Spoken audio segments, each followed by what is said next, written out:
Hola mis estimadas y estimados estudiantes y bienvenidos a continuar nuestro trabajo en nuestro curso Estadística Aplicada. Hoy vamos a estar hablando acerca de la estadística descriptiva y cómo esta nos va a llevar o nos va a acercar cada vez más a hacer inferencias sobre nuestros datos. Pero para ello debemos conocer algunas medidas, así que no esperemos más y empecemos con eso. Como habíamos dicho, debemos continuar trabajando la porción de estadística descriptiva. Y hoy vamos a hablar acerca de las medidas que describen a los datos. Y ya habíamos hablado un poquito de las tablas y de cómo ir resumiéndolo. Hoy vamos a ver cómo hay medidas que van describiendo a los datos y que nos permiten resumirlo de mejor manera. Entonces, lo que nos interesa es dado, como dijimos en algún minuto, una muestra de una población, es decir, un grupo pequeño, y lo que vamos a buscar hacia el final es ser capaces de hacer deducciones a contar de este grupo pequeño para toda la población. Pero para poder comenzar, lo primero es hacer un pequeño resumen de los datos para conocer a los datos. Y para poder conocerlos es que se usa esta estadística descriptiva. Y la estadística descriptiva, tal como dice ahí, se puede dividir en 4 tipos de medidas. Están las medidas de tendencia central, que son las que muestran cómo se comporta el centro, las medidas de dispersión, que son aquellas que nos van a decir qué tan lejos o qué tan cerca están los datos de este centro que hemos establecido. Las medidas de posición, donde nos vamos a poder dividir a la población en cierta cantidad de grupos. Y finalmente las medidas de forma, que se traducen en el gráfico, en la visión gráfica de si esta campanita, si esta forma está más hacia la izquierda, más hacia la derecha, si es más achatada, si es más levantada. Todo ello en las medidas de forma. Entonces, con ayuda de estas 4 medidas que uno va describiendo la forma de los datos. En general, los datos tienden a acumularse hacia el centro, es decir, tienden a acumularse hacia la parte central, ¿sí? Y por eso es que nosotros vamos a tener distintas medidas de conocer cómo se comporta este valor central. Para poder encontrar este valor central, existen distintas formas. Por ejemplo, uno de los valores centrales es la media aritmética. Es lo que usted habitualmente conoce como promedio. Y que básicamente es sumar todos los datos y dividirlos en el total de datos. Hay una fórmula que usted conoce que es el promedio, ¿cierto? Y con ello lo puede calcular siendo siempre la variable de tipo continua. Y también tiene que tener el siguiente detalle, que todos los valores tienen que tener igual peso, es decir, todos los valores tienen que ser equiprobables, todos los valores tienen que tener exactamente la misma posibilidad de ocurrencia, o sea, no haber valores que tienen más frecuencia y valores que tienen menos frecuencia, eso es importante. ¿Por qué? Porque ahí es donde entra la media que es de tipo ponderada. La media que es de tipo ponderada, lo único que dice es que se multiplica cada valor por su frecuencia, ¿cierto? Eso es lo que dice ahí. Es todo lo que la diferencia de la media versus la media ponderada. Básicamente es la misma idea. Si usted obtuviera todos los valores y los que están repetidos los suma 2 o 3 veces, es lo mismo. ¿Sí? Solo que acá están multiplicados por la cantidad de veces que se repite un valor. Esa es la diferencia entre la media y la media ponderada. La mediana es el valor que se encuentra justo al medio, es decir, el valor que divide a la población en dos grupos que contienen al 50 y el 50% de la población, es decir, contiene el 50 y el 50% de los datos. Y si usted ordena todos los datos, el valor que se encuentra justo al medio corresponde a la mediana. Y la mediana, si es que la cantidad de datos que tenemos es par, entonces está justo al medio y no es un valor en sí de los que tenemos, sino que divide a la población a la mitad, mientras que si es impar es uno de los valores, es solo uno. Ahí está cómo se calcula dependiendo de si es par o si es impar y la fórmula correspondiente en Excel, que es simplemente mediana. La moda, tal como en el caso de la ropa, es lo que más se repite, ¿sí? Lo que más se repite dentro de una tabla de frecuencia. Formalmente es el valor que tiene la mayor frecuencia absoluta, ¿sí? Se usa justamente para describir ciertos patrones, cuáles son los valores que más se repiten, o sea, cuál es el valor más común de todos. Y ese justamente corresponde a la moda. Ahí está una forma de calcular la moda, esta que está aquí, de calcular la mediana y de calcular la media aritmética en el caso que nosotros tenemos datos agrupados, ¿sí? Están los datos agrupados. Los datos agrupados, recuerde, es cuando nosotros teníamos pequeños rangos. Entonces, dados pequeños rangos, estas son las formas con las que se calcula la correspondiente moda, mediana y media aritmética. Existen otros valores, como por ejemplo la media geométrica, ¿sí? La media geométrica se usa por lo general cuando son variables que son de tipo cuantitativas y de tipo continuas y se estudian ciertas distorsiones. La media geométrica no es muy conocida porque tampoco se usa mucho en general, depende muy específicamente del tipo de estudio que estemos haciendo, y se calcula como la raíz enésima, ¿sí?, de la multiplicatoria de todos los datos. Es decir, se multiplican todos los datos entre sí. Si tenemos 10 datos, se multiplican los 10 datos entre sí y se saca la raíz décima, por tanto. Y así sucesivamente. Así es como se calcula la media geométrica. ¿Sí? Tiene el pequeño detalle que si nosotros incluimos el valor cero dentro de una multiplicación, todo esto va a quedar de inmediato como cero. Ahí hay un pequeño detalle. La otra es la media armónica, que viene de las series armónicas que se calculan por ahí en cálculo. Y que tiene que ver especialmente cuando nosotros trabajamos con porcentajes. También funciona para variables que son tipo cuantitativas continuas, en particular. Ahí está el detalle de que no se puede trabajar cuando se trabaja con cero, ¿sí? Y se calcula tal como dice ahí, en la división de el total, el número total de datos dividido en la sumatoria de uno partido cada uno de los valores. Por eso su fórmula es media extraña ahí. Y es la media armónica porque la media armónica se trabaja sumando los inversos. ¿Sí? Ahí está. Es una que se usa en pequeños estudios, en especial cuando hay ciertos sesgos, es decir, cuando nuestro grupo de datos se nota que se tiende hacia la derecha, pero nosotros tampoco vamos a dedicarnos muchísimo por ahí. Aquí algunos pequeños ejemplos, ¿sí? Aquí, por ejemplo, podemos ver un gráfico y en este gráfico aquí encontramos mostrada la media aritmética. Acá está la altura mediana representando obviamente la mediana, que es el que está justo al medio, que no necesariamente es ese mismo, ¿sí? Acá, por ejemplo, la mediana, pueden observar que está más extendida hacia la izquierda, no necesariamente está en lo que nosotros observamos como el centro, sino que depende de la cantidad de datos, ¿sí? Acá, ¿por qué? Porque, por ejemplo, el dato está justamente extendido respecto del anterior, pero eso no quita que es el que se encuentra justo al medio. Y por último, aquí puedes ver la cantidad de modas. Aquí hay una sola que es la que más se repite, una sola altura. En cambio acá hay dos valores que son los que más se repiten. Por tanto, es una bimodal y acá tenemos el caso multimodal, que en general se llama también amodal, es decir, que no tiene moda porque existen muchas modas. Sí, ahí depende justamente de lo que nosotros estemos usando. Dentro de las otras medidas, habíamos nombrado ya las medidas de tendencia central, existen las medidas de dispersión, que lo que quiere decir es qué tan separados o qué tan juntos se encuentran los datos. Y entonces, qué tan cohesionados entre ellos están. Y la primera y la más conocida es el rango. Y el rango es la diferencia entre el valor máximo y el valor mínimo. O sea, es todo lo que recorre nuestro conjunto de datos. Por eso se llama rango. Así que no es muy difícil de calcular. Eso es el rango que nosotros estamos usando. ¿Sí? Vamos ahí. No nos metamos tanto ahí y vamos a ver. Entonces, luego nosotros vamos a usar dos medidas de dispersión que son interesantes y que nos van a servir. Son la desviación media y la desviación mediana. ¿Qué es la desviación media y qué es la desviación mediana? Pues no es muy difícil de observar. Aquí en la fórmula nos va a permitir observar, por ejemplo, que x sub i es cada uno de los valores y cada uno de los valores lo estamos restando respecto de la media. ¿Qué es lo que estamos haciendo ahí? Es calcular la distancia a la que se encuentra de la media. Para eso teníamos por aquí este gráfico. Estamos calculando este valor a cuánto está de la media, luego este valor a cuánto está de la media. Y para que no importe si está hacia arriba o hacia abajo, es que lo incluimos dentro del valor absoluto. Ahí está el valor absoluto. Y luego todas esas distancias las estamos promediando. Por eso las estamos dividiendo en el total de datos.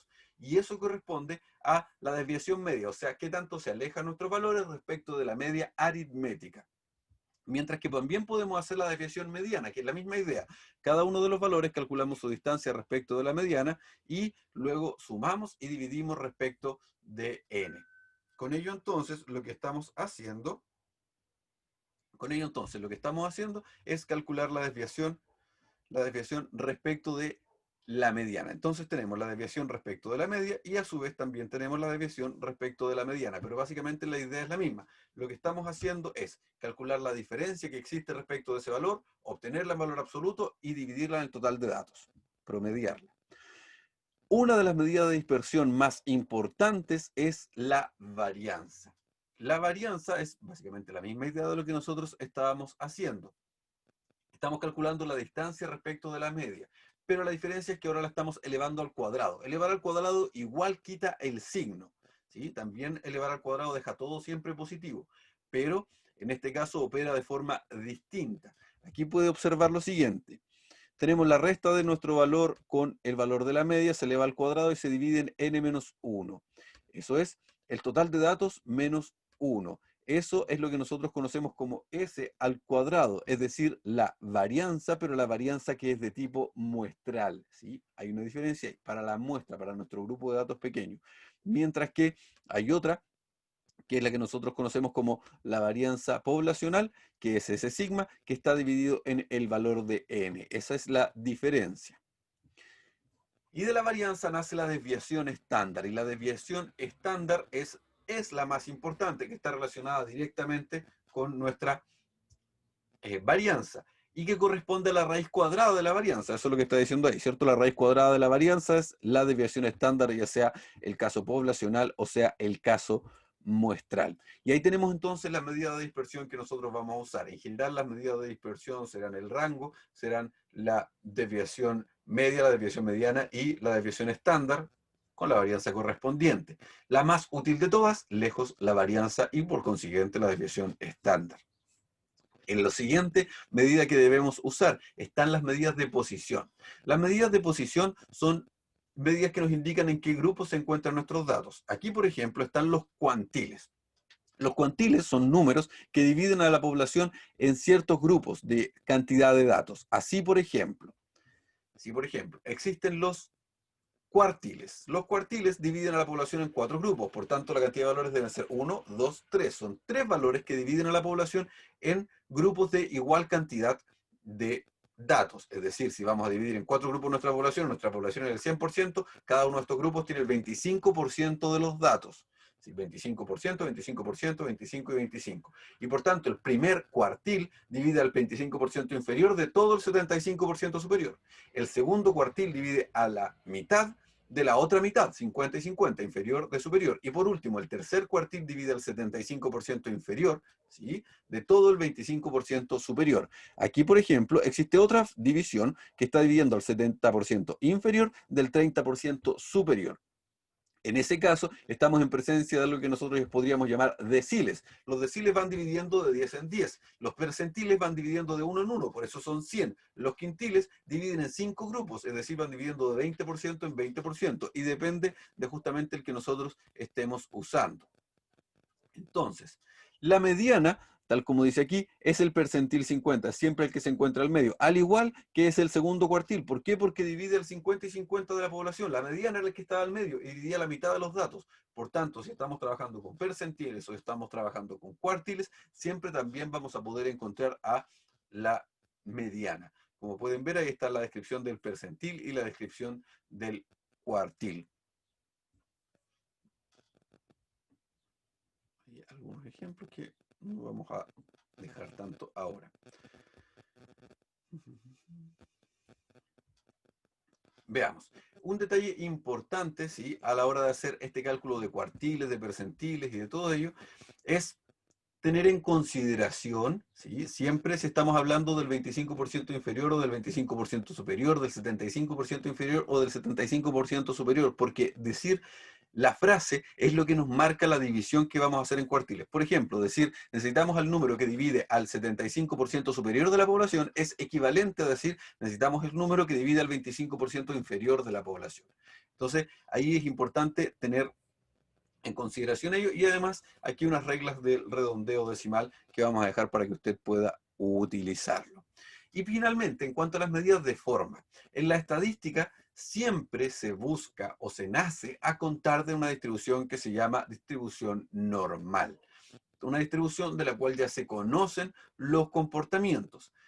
Y por eso nos interesa saber qué tan parecido a la población o a la distribución normal son nuestros datos. Y eso es lo que hacen justamente las medidas de forma. La primera medida de forma que vamos a ver se llama asimetría, o coeficiente de asimetría o sesgo.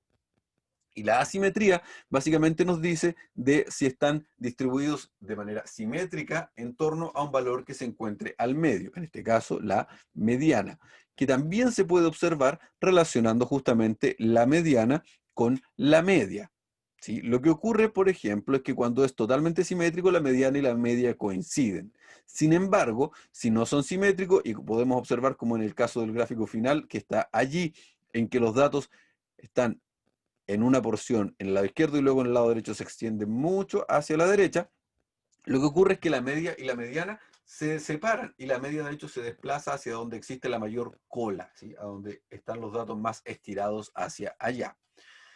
Tal como dice aquí, tal como dice aquí, la simetría puede ser positiva o puede ser negativa, indicándonos hacia qué lado se va a mover nuestra cola, ¿sí? Aquí, por ejemplo, hay una simetría positiva donde la cola se va hacia la derecha, y aquí hay una simetría negativa donde la cola está extendiéndose hacia la izquierda, es decir, los datos tienden a ir hacia allá de forma asintótica, ¿sí? Dependiendo justamente, como decíamos, de cómo se mueve esto, es que nosotros vamos a tener este coeficiente de asimetría.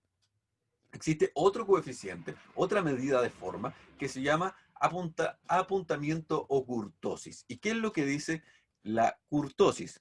¿Sí? Es el grado de aplastamiento con respecto de la distribución normal.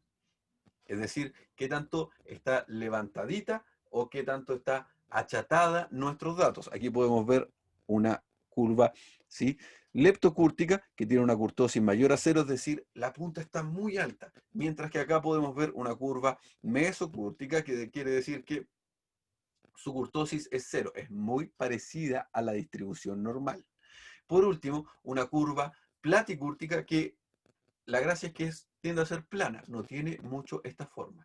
La forma de la distribución normal es esta justamente, es la campana de Gauss. No la hemos estudiado todavía porque la tenemos que ver en detalle luego, pero la forma es lo más parecida a esta posible. Mientras más punta tenga, más leptocúrtica es su kurtosis es mayor a cero. Y mientras más plana sea, más platicúrtica, su kurtosis va a ser menor a cero. Si la kurtosis es igual a cero, estamos exactamente en el caso de una distribución normal. Y ahí tenemos entonces los dos coeficientes que para nosotros serán las medidas de forma de los datos. Con ello entonces tenemos nuestras cuatro medidas. Déjenme volver.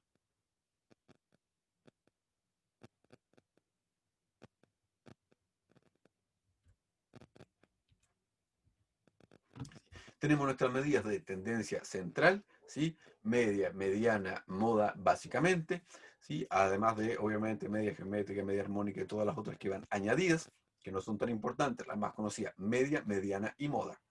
Están nuestras medidas de dispersión, ¿sí? Dentro de las más importantes para nosotros, rango, varianza y desviación estándar. Las medidas de forma, ¿sí? Las medidas de forma que usted ya las conoce, la kurtosis y el, la kurtosis y el coeficiente de asimetría, ¿está? Y por último, las medidas de posición relativa, que son justamente los percentiles, cuartiles, quintiles, ¿sí? Todos ellos. Usted ya entonces conoce todas estas maneras de ir describiendo la forma de los datos, de ir describiendo qué tan juntos están nuestros datos o qué tan separados están entre sí.